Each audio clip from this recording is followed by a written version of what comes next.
Assalamualaikum warahmatullahi wabarakatuh. Selamat pagi anak-anak, berjumpa lagi dengan Ibu. Semoga kalian tetap sehat dan semangat. Sebelum memulai kegiatan pembelajaran, sebaiknya kita berdoa terlebih dahulu. Berdoa dimulai. Berdoa selesai. Anak-anak, apakah hari ini ada yang tidak hadir? Alhamdulillah hadir semua. Anak-anak, di pertemuan sebelumnya kita telah mempelajari subtema 1 tentang manusia dan lingkungan. Ayo, ada yang masih ingat tidak? Alhamdulillah masih ingat. Hari ini kita akan mempelajari subtema 2 tentang perubahan lingkungan. Anak, di situ ada 2 buah gambar. Gambar manakah yang lebih indah dilihat? Ya, betul, gambar yang pertama. Perubahan lingkungan terjadi karena faktor alam dan kegiatan manusia. Ada perubahan lingkungan yang menguntungkan, tetapi ada pula perubahan lingkungan yang merugikan. Ayo anak-anak, kita baca bersama-sama di buku kalian masing-masing ya. Dibuka ayo bukunya. Tentang siklus air tanah. Proses siklus air menyebabkan air bergerak meninggalkan tanah ke udara. Selanjutnya, air turun lagi ke tanah dalam bentuk air hujan. Nah, air hujan yang turun ke tanah ini ada yang masuk ke sungai. Aliran air sungai ini akan terkumpul kembali di laut.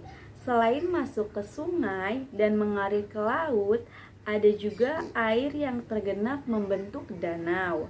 Air yang turun dan ke tanah akan masuk dan bergerak ke dalam tanah melalui celah-celah dan pori-pori tanah serta batuan. Air yang masuk ke dalam tanah ini kemudian menjadi air cadangan atau sumber air. Air cadangan akan selalu ada apabila daerah resapan air selalu tersedia. Daerah resapan air terdapat di hutan-hutan. Tumbuhan hutan mampu memperkukuh struktur tanah. Saat hujan turun, air tidak langsung hanyut, tetapi air akan terserap dan tersimpan di dalam tanah. Air yang tersimpan dalam tanah akan menjadi air tanah. Air akan lebih mudah meresap jika terdapat banyak tumbuhan. Yang meresap akan diserap oleh akar tumbuhan tersebut. Adanya air dan akar di dalam tanah menyebabkan struktur tanah menjadi kukuh dan tidak mudah longsor. Nah, menyimak uraian tersebut dapat disimpulkan bahwa keberadaan hutan sangat penting. Hutan berperan dalam menyimpan air.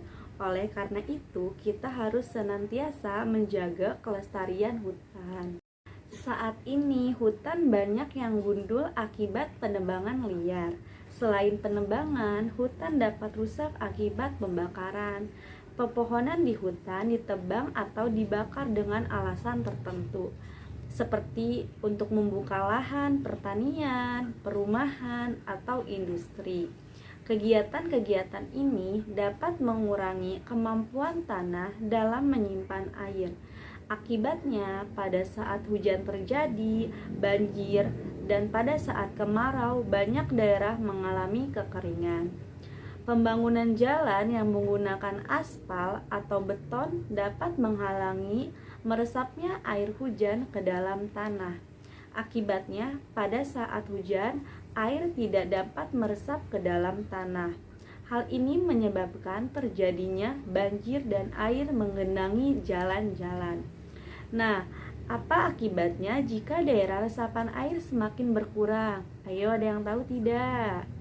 Apabila daerah resapan air semakin berkurang, cadangan air di bumi ini semakin menipis. Hal ini dapat mengakibatkan sungai-sungai dan danau menjadi kering.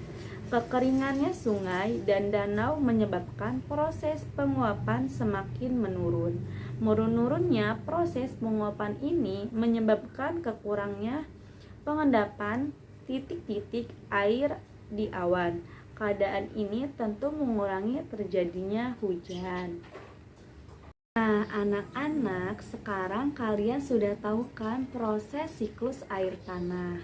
Demikian pembelajaran hari ini. Dipersiapkan untuk pembelajaran selanjutnya. Dibaca bukunya masing-masing ya di rumah.